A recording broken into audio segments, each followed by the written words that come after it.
Welcome everybody to episode 22 of the Lure Fishing Podcast, and as you can see, this week I'm all alone.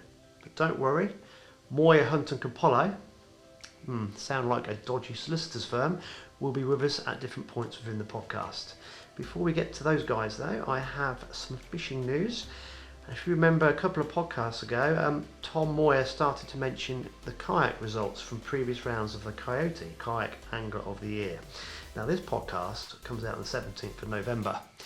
However, on the 4th of November, I took a trip to Grafham where the 4th round of the KAOTY took place. And as you'll see shortly, I did a small piece with Steve Beard, who is the guy who distributes and imports HOBIE Kayaks into the UK. So we've got that podcast coming up very shortly. But before we get to that, I have the KAOTY results for the 4th round and the overall results for the 4 rounds that the guys had this year. So it was a very cold, wet, dirty day on Grafham. When I arrived there, it was blowing a hoolie, and I thought, I don't want to be out there. The squalls were coming over. I mean, the wind was pretty low for different parts of the day, and suddenly these squalls would appear, and it was cold.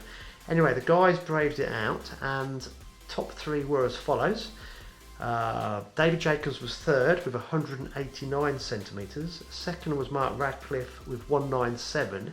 But one guy, Richard Archer, absolutely stormed it, and he had an overall length of 396 centimetres.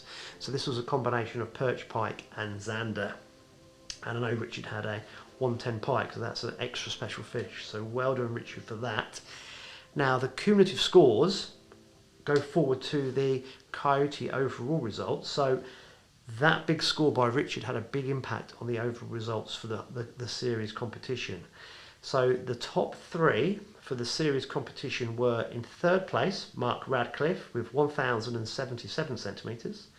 David Jacobs was 2nd with 1,114 centimetres, and Richard Archer won the whole thing with 1,166 centimetres.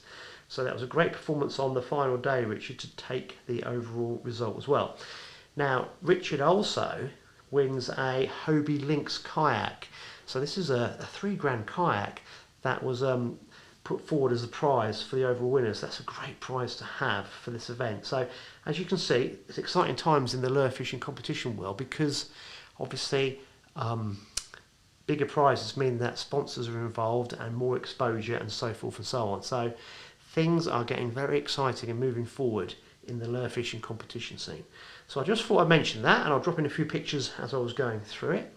Secondly, my friend Mr. Moyer, he has been busy making colours, not for him to sell, but he is selling this through a firm called myfishinglures.co.uk, and if anyone's familiar with that, you'll know it's owned by Sean Frausters.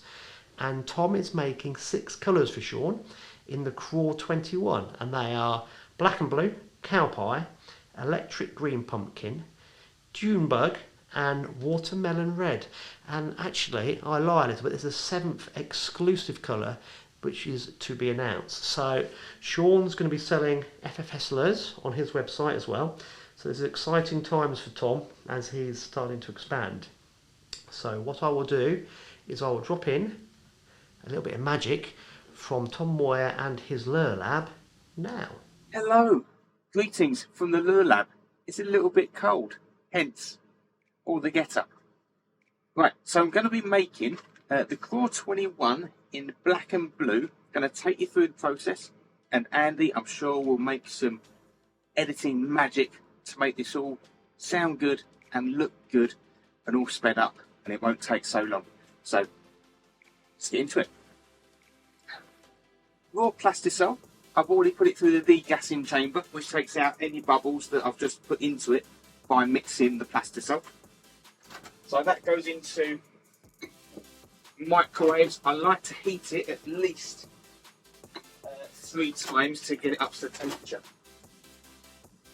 Bit of big news is that I'm going into retail, so you'll be able to buy these lures and 6 other colours at myfishinglures.co.uk, which is run by Sean. Sean has been a great friend to FFS. He was a customer in the very beginning, and now he's going to stock the lures. So it's the first step of getting the brand out there. exciting times. Get back to it. So the moulds are all made here in-house, and that's how they look.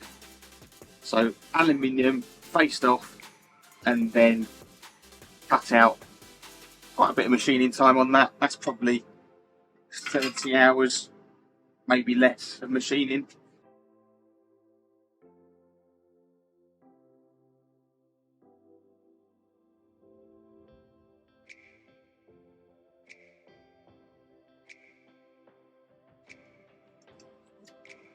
This is what we're going to be injecting with. It's a 9-ounce. It's all from the States. It's a 9-ounce injector, single colour.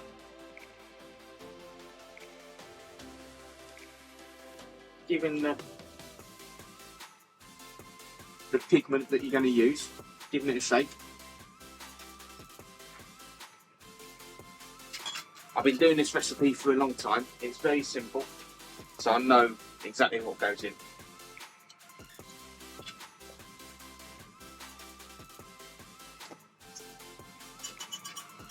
To this, I'm just going to add 2 sizes of blue glitter. It can't be any old glitter. It's got to be a polyester glitter, which is okay at the high temperatures that we're using.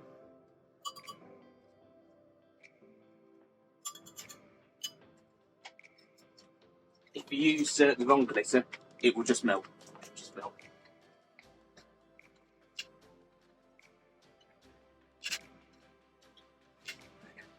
And there we go. Get in there. What we've got now is we're just putting glitter in. You put air in. It's a nightmare.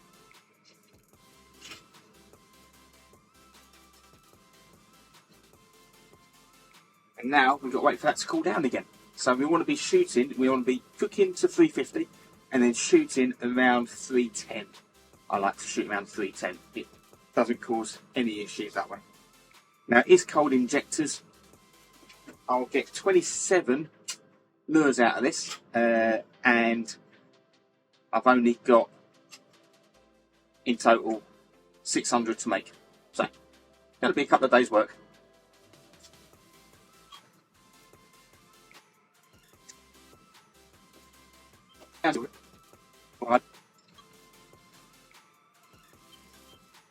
Common question is, what do you do with any excess? Well, as it's a single colour, you can reheat it. So that's what I'll be doing with this little puck that I had before. Going to be adding this to the next lot. So that'll be reheated, and when you're gone and I'm just carrying on, I'll just make a bit of a production line. So we're nearly there, nearly there.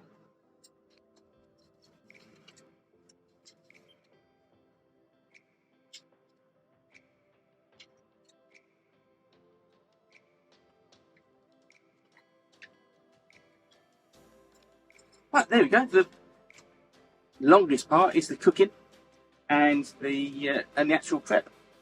The shooting and the demoulding is nothing. These will then cure for a good period of time before they get sent out, because they might be sat in the shop for a long time. So I want to make sure that they are fully cured and there's not going to be any issues with them whatsoever.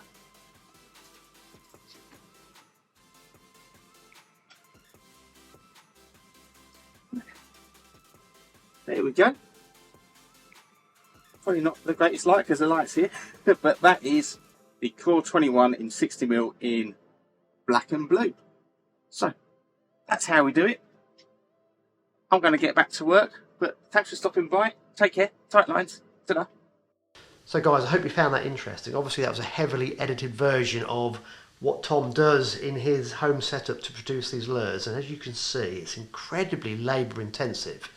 And I'm not being biased here, but the price he charges for these lures is minuscule compared to the effort, time that he puts in to make them. So I'm sure he won't mind me saying that, but when we look at all these businesses that are run from people's homes and so forth and so on, whether it be lure making, whether it be making cookies and doing all sorts of things that loads of people do around the country, it's incredible the amount of time, effort and love these entrepreneurs put into their small businesses. And I can see why they get a bit frustrated when the big boys come in and try and blow them out of the water, because that's hard work. It's the consistency and the authenticity which I think is amazing. So Tom, exciting times for you, buddy, and no doubt we'll have you on the podcast next week or the week after. But he's a busy boy, and hence why I'm here all alone. Talking of busy boys, I've met a guy called Steve Beard who owns the Sure Thing company at Poole in Dorset, and he is the main importer for HOBIE Kayaks. So I'm getting into this. I can see the endless possibilities of actually owning a kayak and accessing different waters that you cannot get a big boat on. Obviously, a big bass boat is what I profess to would want to own. In reality, if I bought a big bass boat all decked out with all the electronics and a big engine, I'm never going to use it in this country. We have such limited access. So kayak is the way to go. So I've got to know Steve a little bit over the last few weeks as I've driven up and down to Poole. And I thought I'd get a few words with him. So guys, this is really interesting. This is how Steve Beard started importing HOBIE kayaks. So I hope you find this section really interesting. Right guys, I do try and get out and about, and we're at Grafham Water. It is a very, very dirty Saturday afternoon. It is the 4th round of the KAOTY, and I have Mr. HOBIE with me, Steve Beard. If only I was actually Mr. HOBIE. Unfortunately, he's dead now. But thank you for doing this, because I've literally dropped in and gone, Steve, do a podcast, and you've gone, all right then. All right, we're here, we might as well. Yeah, we're here, we might as well. Yeah. So we're sat in one of the meeting rooms at Grafham. We're actually behind the cameras, we're looking out on the water. Yeah, that's the reservoir out the window. Yeah, no one can see because they're behind it. But it's going like that. It is. We can't really tell whether the reservoir water starts and the air water stops. It's a bit damp out there. Yeah, it's a bit grim today. A bit grim, yeah. So I'm glad we're stuck in here, not out there. Yeah. But thank you for joining me. Now, what I wanted to do is pick your brains, really. Okay. And because I know nothing about kayaks. I know very little about HOBIE as well. I've got to know you once or twice, so I've been down to Poole already. But that's a bit of a secret. That's probably out of the bag.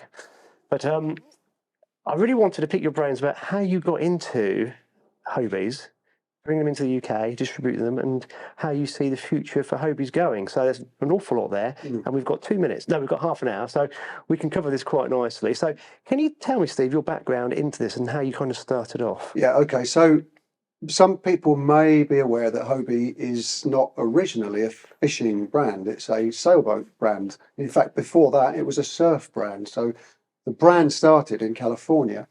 Hobie Alter, the guy, was where the name comes from. Oh, it's his first name, is it? Hobie, yeah, Hobart. He started with building composite surfboards. Got very successful at it. Decided that they wanted to have something to do when they weren't sailing. Surfing. So they designed a sailboat to work in the surf. So they designed something called a Hobie Cat. And they were massively successful with it. It's one of the most successful sailboat designs in the world. And off the back of that success, the whole big brand got built up internationally. It was second biggest selling sailboat of its type in the world. Wow. Very successful. What kind of decade was this? Well, the first ones were like late 60s, 69, right. That sort of thing. Yeah. The Hobie 16, the real successful one, 1970, 71, that sort of time. And then it got massively successful from there. It just went like that. So the sailboat is what, laid the foundations for the brand. So as time's gone on, the sailboat side was doing its thing, and they were looking for new innovation, new products. They've always been good at innovating. And this kayak arrived one day with these flippers, these fins underneath, and a pedal drive system. And we all looked at it a bit sideways and went, what is this? And it arrived so you were distributing... We were a sailboat distributor. And then they said, we've got... Sure Thing? Yes, at Sure Thing in Poole. We used to be called the Hobie Cat Centre because we only did cats.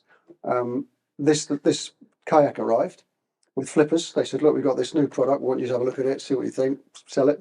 And we went, okay. And we looked at it and we thought, a strange craft is this. And when was this? About 10 years ago. Right. Maybe a bit more now, actually. Probably close to 11, 12 years ago even now. And we jumped in it and tried it and thought, this is interesting, bit of fun. But at that point in time, no one had really clicked about how effective it could be as an angling platform. No one had worked that out. So what was that first Hobie you had? The first kayak? Yeah. It was a two-person leisure kayak called an Odyssey. So it was a double. So it wasn't pitched at fishing, it was pitched at leisure. I was down at Steve's place yesterday. We've done a lot of miles. I've done a lot of miles. You've done a lot of miles. Yeah, up and down. And a guy came in with a double, I'm going to use the wrong terminology here, double kayak. Actually, that boat that you saw is something Hobie developed called a tandem island, and that bridges the gap between the sailboat heritage and the kayak heritage. It had the drive. It's a 2-person boat, largely a kayak-based central hull. Yeah. 2 outriggers. Yes, because they were tight to the side. Obviously, they fold out. They fold and out. it effectively creates a nice little trimaran. And it had a massive sail. And it had a nice sail on it with a carbon fibre mast. Also, I go, what the bloody hell's this? And 2 Mirage drives, which How is the fast propulsion. does that go? It's not a racing boat, it's a leisure boat, but it will still crack along at 7 or 8 knots if you want it to in a decent breeze. So it's good fun. Yeah. And a lot of people do use that for fishing, especially in the US and Australia. They do a lot of open sea The guy fishing who was in it, the older guy, he spoke. I don't know if you heard what he said to me after they put it into your lock-up. Yeah. He came back and said to me, he goes, "I'm a diehard sailor." He goes, "That thing's amazing because normally we have to de-rig." Yes. Is that correct? Yeah. De-rig the boats. It takes forever. He goes, "This thing, we just fold it up and put it away." 5 minutes. Pop the mast out, fold it up, put it in the yard. And I know we've gone completely out of sync here, but this is one of the things that I'm finding quite appealing about the kayaks from a fishing point of view. I get really fed up. Like if I come to Graf from Rutland, I'm carting ridiculous amounts of electronics. Right. With these kayaks, you can literally have them sort of semi-permanently set up all the time. You can take off your screens, but have the transducer still on. Yeah. And you can basically get to your venue, click in what you need, weird them down to the water's edge. Yes. Job done. And Yeah. That's good. We've gone completely out of sync here. Let's go back. You're going to edit anyway. So. Yeah. No, people are used to me just rambling on. Yeah. So you've got this very strange looking kayak 10 years ago. Yeah. And what was your first thoughts then? Well, what is this? I didn't really understand at that point why we needed a kayak without a paddle. Because you think, well, kayaks have got paddles, they seem perfectly good as a means of propulsion. Why are we messing around with pedals? But actually, once we got into it and started using it in a practical environment, it all starts to make sense. So you think, well, yeah, actually, I had a shoulder injury a few years ago, a frozen shoulder. So this right shoulder wasn't working brilliantly. And so paddling was not ideal. All of a sudden, I'm able to go quicker, and for much longer. I think that's the real thing. The endurance that you've got with your leg muscles is way greater than your arms generally, if you're a die-hard paddler and you train and you're out every week and you're nailing it, yes, you'll build up a big upper body strength and, you still go very well. But if you're a normal human being and you get out when you can and you've got your family and your other chores to do and everything else that comes along in life, and you get to kayak from time to time and when you can, we're not all built like that. Yeah. So your legs, on the other hand, are being worked out every day. 2 things I noticed. So these kayaks are wider, aren't they? Yes. About a metre wide? Yeah. And also, so when I was in Scouts, when I was a nipper, we used to kayak in very slim fiberglass. Yeah, that's I'd true. call them canoes, but the correct term is kayaks. They are kayaks, but they're what you might call a whitewater. With spray style. decks, and obviously paddling was very easy because of the narrow nature of this kayak. Yes. I imagine paddling on a Hobie very difficult. Yeah, not ideal. I mean, it's too wide. Some of the models that Hobie do are along similar lines to what you've described. So they sit on top rather than sit in, all of them. They use nice, comfortable seats these days compared to the stuff that you and I would have used as kids on the River Wye.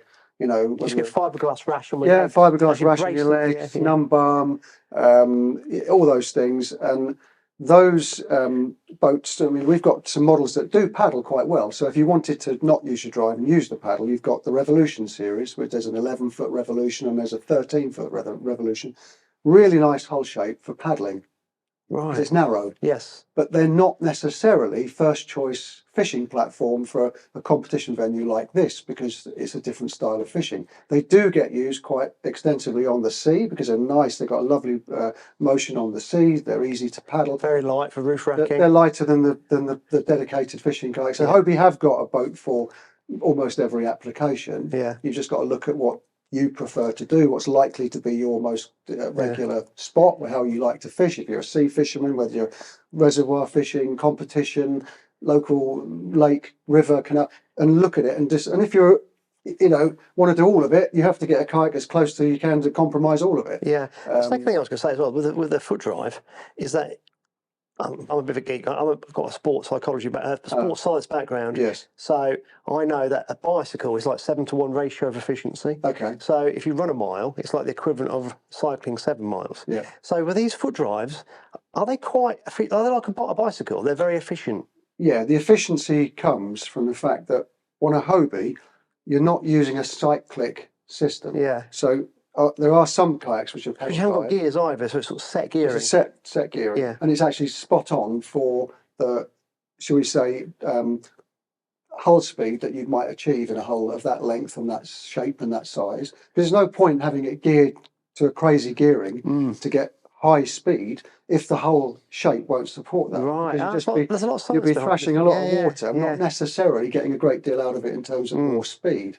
So you're trying to get that ratio correct. And the efficiency comes because it's direct drive. So you push on the crank with your foot, that goes straight down to a fin, and the fin drives. Now, so there's no gear, there's no drivetrain or gearbox. Explain this, because this is something that I have not got in my head. Okay. Right, because I thought their fins did this. They don't, do they? Doggy paddle, yeah, they don't do that. No, show me with your hands. So they do this. They go up and down. If the kayak's facing the camera, yes. Which way? What the fins do? The fins go like that, up and down, up and down. And so you're now saying, well, how does that make it go? Yeah. Yeah. So is it kind of like alien technology or something? Not at all. It's actually the opposite. It's very based in nature. Have you got an air dry, a cooker? An air fryer, yeah. I think they're alien. That's amazing. That's alien. Yeah, it is. Yeah. Well, when I explained to someone, I go, "You should get one of these air fryers because, like, you put it in, and do that. It's all done. And it comes out like, Anyway, I digress. But no, but I get where you're coming from. No, it's the opposite of alien. Actually, it's based in nature. So the guy who designed it, Greg Ketterman, this is the designer who did the Mirage Drive for Hobie. He studied, and might seem weird, but he actually studied the way a penguin flies underwater. So you've seen on the nature programs, the Attenboroughs and whatnot, you've got all these little penguins flying into the water, and they seem to be they're flying through the water at incredible speeds with all kinds of things chasing them. And they don't seem to be doing a lot. They're just going like that, and you think, how are they doing that? So he studied it, slowed it down, looked at the way their little fins were working, and what he worked out was as those fins are moving up and down, their wings effectively, because they're wings on a penguin, right? So they're going up and down. As they go up and down, they're twisting.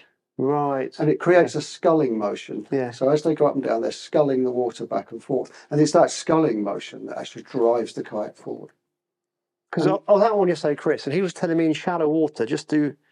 I can't remember what he said. There were little... Yeah, I call them a feather stroke. Was it at the end? Or Yeah, so if you've got the two cranks as far apart as possible, your fins are then up against the underside of the hull.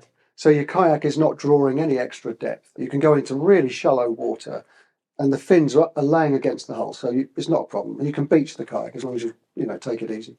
But if you can imagine, you do a very small stroke, not a full pedal, the fins will flutter under the hull like this. That's right, yeah. And that little fluttering stroke is enough to push you over a sandbar or some rocks or some shallow bits. This was blowing my mind. And then once you know you're in the deep, go back to a full stroke. I was going, you go. Hold on a minute, I thought they did like doggy paddle. No, it's this way. Yeah. Yes. And it's important they do that because this is one of the issues with, there are other pedal type kayaks around, but they use a what looks like a shaft coming down under the middle of the boat with a propeller. Right. Now, if you're quick enough and you know you're coming into shallow, you can release these things, you can make them tilt up out of the way and all this sort of thing. But it's a lot of faffing. Yeah. Whereas with a Hobie, you haven't got to worry about it. I mean, the Hobie Mirage Drive has got what's called kick-up fins now as well. So if you do happen to forget or not know it's getting shallow, the fin will touch the bottom and it will just flip up and just come up out of the way. And you can drift over the obstruction, carry on pedaling. The fins will fling back into position, and away you go. You pedal. So, guys out there, if this is the first time you've heard this kind of explanation, it's mind blowing because I've heard this 2 or 3 times now. I'm still thinking, wow, this sounds amazing. It is, but it's simple. That's the beauty of it. It's very, very simple. If you actually look at a Mirage Drive, there's no gearbox, there's no drive train. Just getting your head around it. It's just direct. Yeah. So it's such a simple thing. The guy who designed it, you've got to take your hat off to this, the fact amazing. it's the simplicity of it. Yeah, it is. Okay, so 10 years ago you had this very strange craft turn up, but then you could very quickly see the benefits of it. Yeah. So then what happened? What was the next sort of stage of the journey for you as a? For me, the next stage was, because of the sailing background, we started to get interest, and I was interested in that trimaran you just described. Right, yeah. Because it's a sailboat. So we got one of those in, took it to a Southampton boat show after I tried it out and thought, this is a good little product. Showed it at the boat show, public liked it, started to order it, and then boom, it took off. We started selling those trimarans.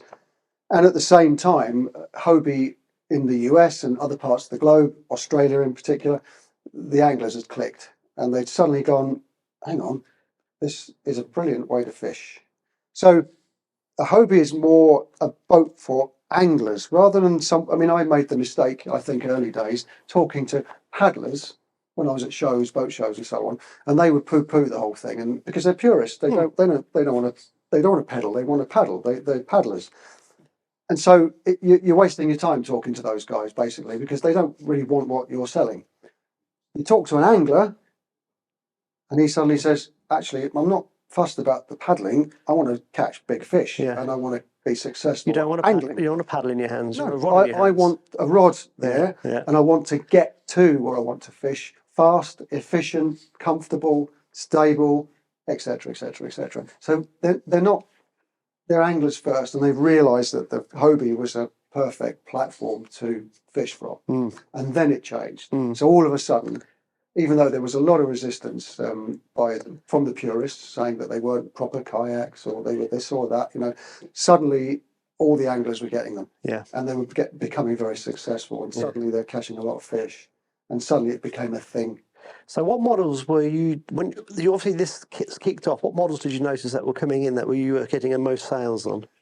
In the early days, because most of the fishing from kayaks was restricted to coastal, because the inland waterways hadn't opened up to it, we were selling quite a few boats that would work well on the sea. Right. And those models I mentioned to you earlier, the Revolution series, they work well on the sea, so we were selling quite a lot of Revolutions.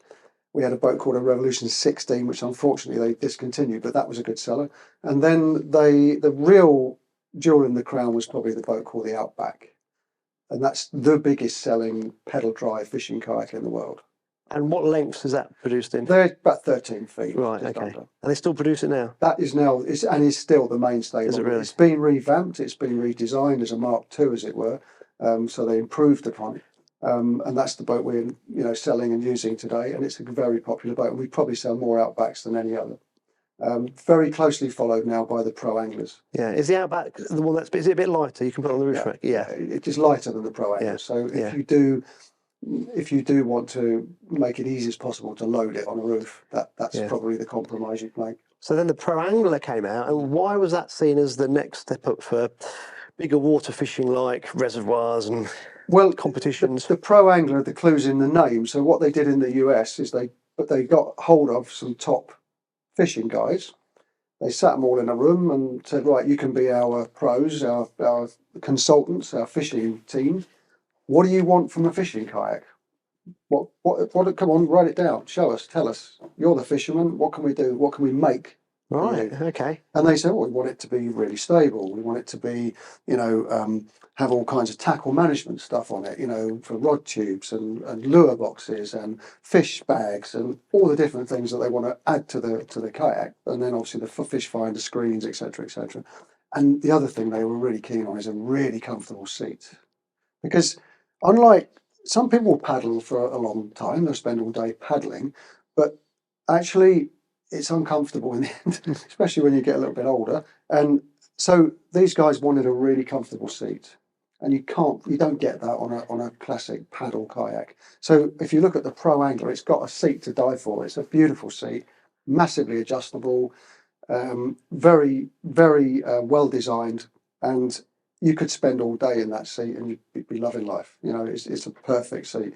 And so you could spend the whole day competition fishing or whatever you like. And you get out of it and you think, yeah, that was nice. That's comfortable. I feel good. So the ProAngler came out with all these specs for fishing, and then the drive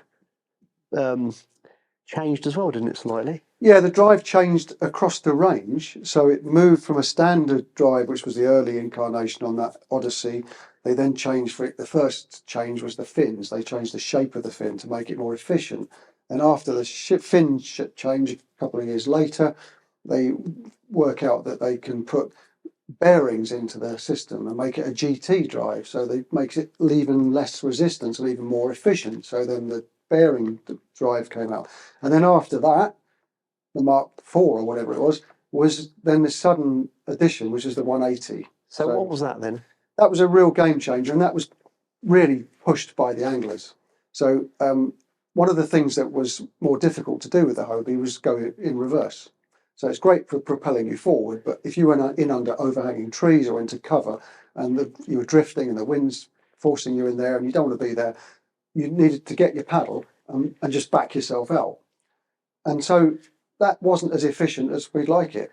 So they then developed a drive where at the pull of a little lever, the boat would just go backwards. The drive would go in reverse. Reverse drive, the fins rotate through 180 degrees. So you get the same thrust going backwards as you did going forwards. That's incredible. So you can pull yourself out from that cover, you can manoeuvre in reverse. If you've got a fish on and you want to bring it out from under that cover, you can use the kayak, you can pedal the kayak and drag the fish out with you, get it out from all the obstructions. So the 180 was a real game changer for anglers, massive game changer. And then kick-up fins came along to make it so that it's safe when you're in the shallows. And then the final piece of the puzzle was to make the drive not just a reversing drive, but what they now call the 360 drive. Right, guys, this is the mind-blowing bit. This is the clever stuff. So, Steve, explain the 360. So on the ProAngler model, it's only available on the ProAngler at the moment because that's the top of the range boat and it's big enough to accommodate what you need to do to make that drive do that. They made it so that you could turn a handle, which is next to your rudder control, and that handle goes around in 360 degrees. That controls the drive. And you look at on the drive, there's an arrow, and that arrow tells you which direction the thrust is. So I can turn the fins by just turning a handle to direct the thrust in a full 360 degree arc. So I can make that kayak pirouette. I can make it do anything. Yeah. So the 360 drive, particularly for competition fishing, I mean, that's really what it's aimed at. Yeah. So that you can use it, particularly in combination with a live scope. Basically, you can make the kayak go sideways into the wind. Yep. At any angle, anywhere you like, into or with the wind, and it's just incredible. It's on a sixpence as well. Yeah, point the little arrow on the drive to where you want to go. Start pedaling, the kayak will go like that, sideways, at an angle, backwards at an angle. Use the rudder in conjunction with it. You can get it to all kinds of tricks and stunts, but it's highly manoeuvrable. That's the real point. So you can be casting and fishing with one hand and controlling the direction of the 360 with the other, and you can still.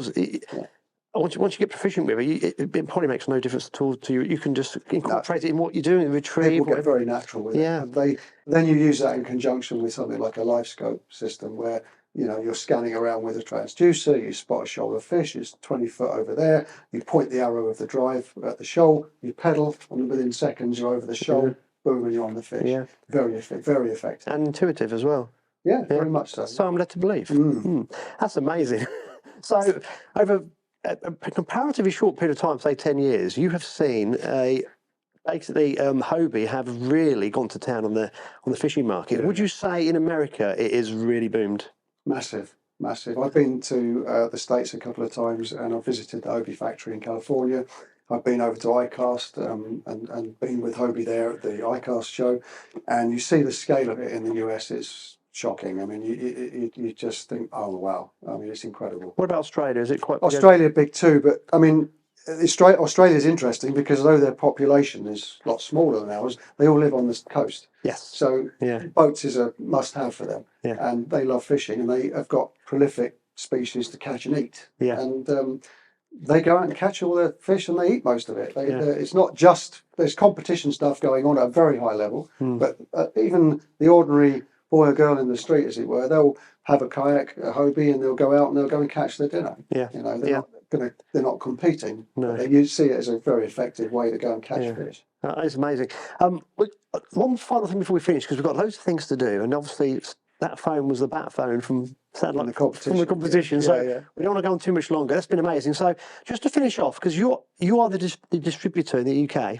Yes, for Hobie. we have been the Hobie main Hobie dealer since 27 years or so now. Cool. So we start off with the sailboats, and then we morphed into this sailboat / kayak supply. So how do you now see the next? If I said to you, right, how do you see the next 5 years going, Steve, with fishing? Because this is a fishing channel, fishing and kayak. What would you say to that?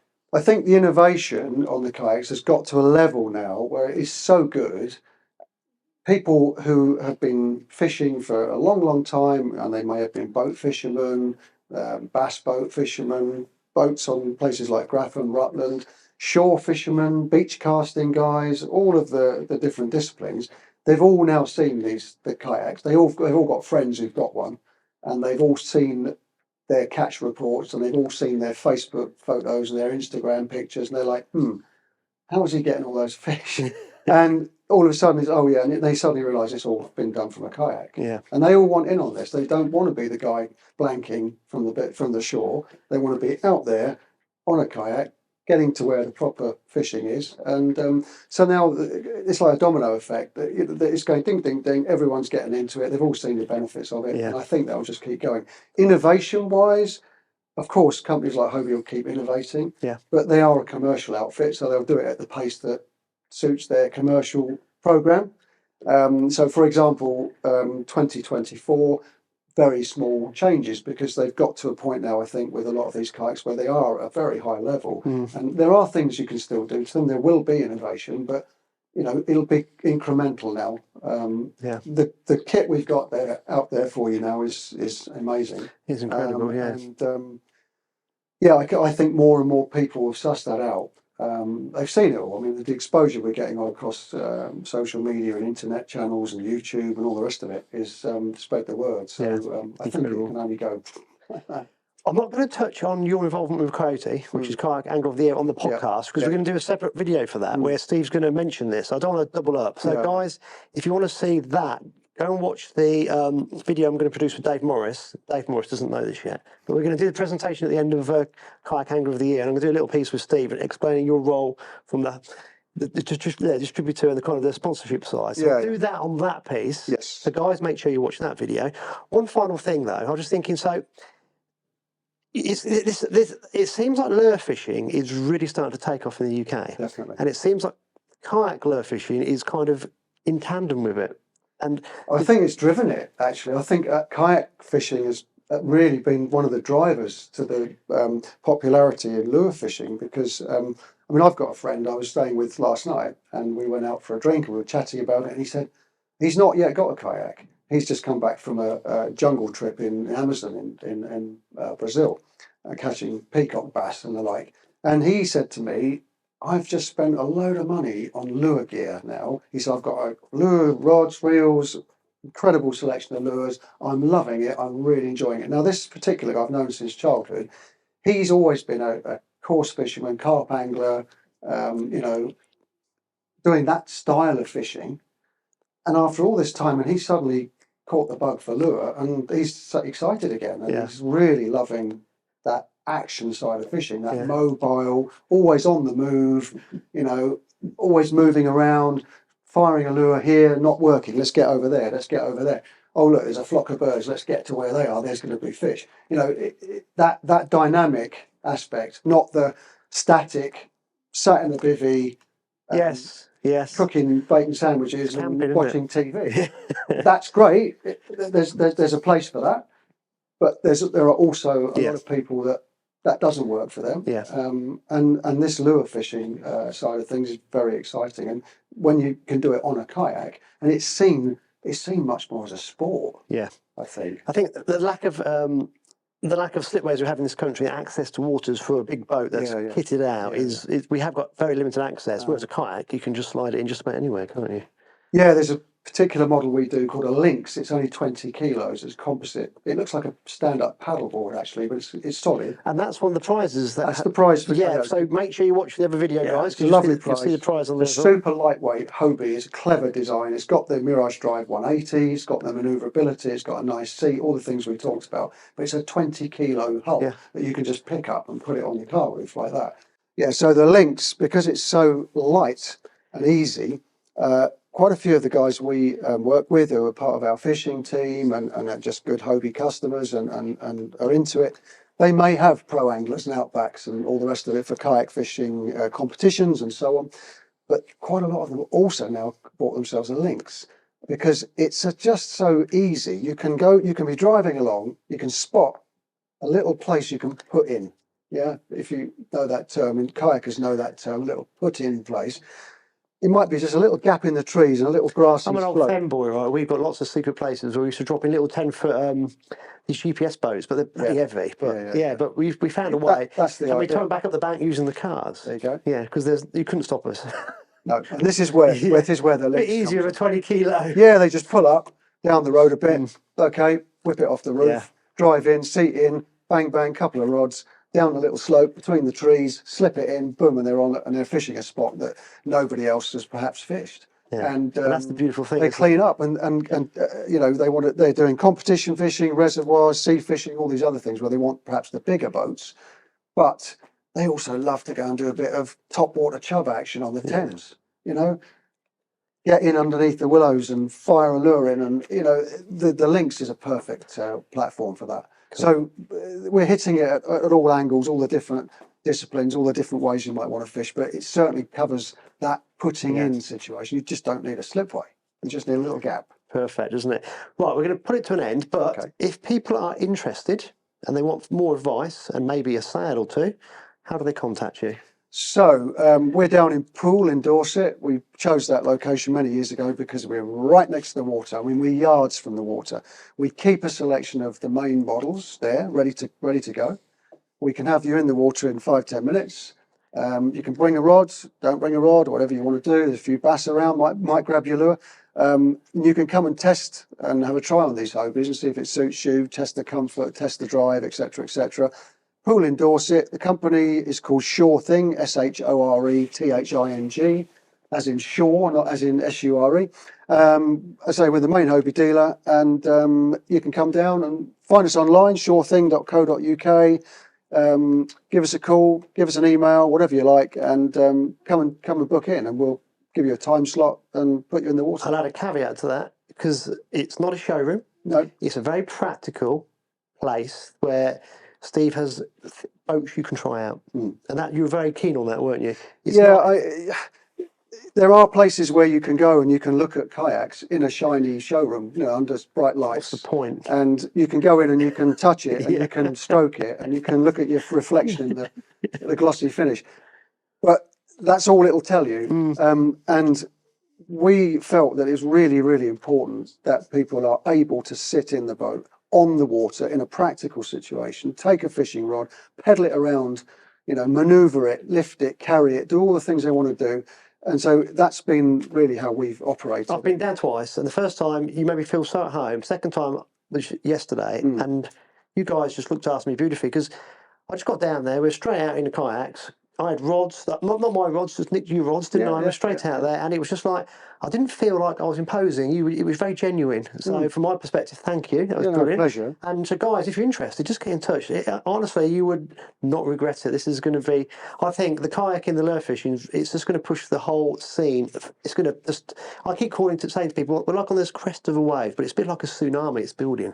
It's just going to go. Yeah, I think so. I really do believe so. And when you look at the cost of it, yes, okay, these boats cost money, the equipment costs money, but like you and I were talking earlier about the cost of kitting out a bass boat or similar, and the on cost. It's a fraction of the cost. I mean, not just the initial capital investment, but the on cost of insurance and of sticking expensive fuel in it all the time. And how often would you use it? The trips you've got to make, you know, honestly, those vehicle to pull one up a slipway, it'd be ridiculous. And some of the guys I know that have got those boats as well as their kayaks, I mean, they're driving to Holland to go fishing, which is great, and there's some fantastic fishing over in Holland.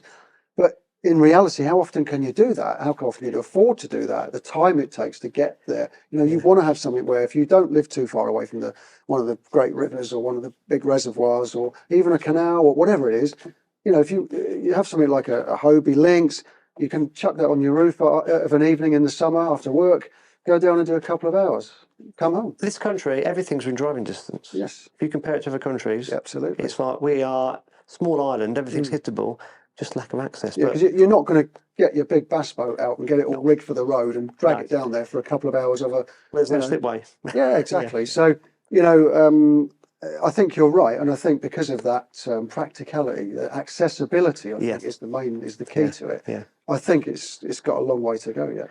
Thank you for your time. Thank you. The phone went early. It was the bat phone. I think we need to do things, so we're going to have to pull this to an end. Yep. Thank you for the time, Steve. It's That's perfect. cool. Thanks very much. Guys, hope you enjoyed that. That was a bit of an exclusive, and I caught him yesterday as he was running around, saying, I'm going to Grafham. I went, I'll meet you there. We'll do a podcast. We'll have a go, yeah. So thank you very much. Nice one. Okay, thanks, everyone. Just like to thank Steve for giving up his time for that piece, because he was very busy going through the fish entries, doing the KAOTY 4th round, and I was basically pulling him away from his adjudicating duty so we could do the podcast. So Steve, thank you for that. Now, Mr. Capollo, he is a busy boy. His absence has been noted on the podcast. We will get him back on around here shortly, but he's all over the place. He's got several jobs on the go at the same time, but he does go fishing. Just a quick minute, just give you a little bit of a mini review of a new reel that I've been using over the last couple of weeks. It is the Lew's Super Duty 300. It is a 7 bearing reel, a 7.2 to 1 gear ratio. Now I've been using it on my Wolf Creek casting rod, which is 8 foot up to 3.5 ounce casting weight, and I've been chucking big shads with it, big soft plastic base. I've got it loaded with a 65-pound braid, and so far I'm really impressed. The drag system's great, it casts really nicely, it's got a mag system so you can really dial in your casting. So far I'm absolutely blown away with it. I can't remember how much they are, but they're not a hell of a lot of money, especially when you compare it to other reels in the same sort of ilk like the Shimano Tranks and things like that. So yeah, if you fancy a different reel, a bit of a change, I highly recommend the Lew's Super Duty 300. Thanks for that, Charlie. As always, very informative, and I just love the way he presents things. It's just crystal clear, straight to the point. Perfect. Last but not least, and this is one of my favourite new additions that we've got to the podcast, and this is Bradley Hunt. This time we've got the Witchwood Agitator LRC pipe rod. It is 100 to 150 gram, and the S1 300L reel. It's got the Witchwood braid on it as well. I think it's around £60. This is on loan to me by Ian Gregory from Witchwood, and I've been using it for the last couple of weeks. I have christened it for you, Ian, so it's had a couple of pike on it now, and for the money I cannot fault this. Like, it's got a little bit of weight to it compared to what I'm used to. It's not heavy though. It's not heavy in the hand. It's just heavier than the rod I am using for pike most of the time. And yeah, I can't pick a fault with it really. No, not at all. It's like the guide's big and bulky, but it's a 60 quid rod. Like, they're not massive, but they're just a little bit bigger, where they've had to save a little money to get this rod on the market for how cheap it is. And I can't really find anything else that compares, like 150 gram casting pike rod for 60 quid. I'm pretty sure it's 60 quid. I'll put a little thing below if I'm wrong. And the reel, I believe Ian said, were about 80 quid.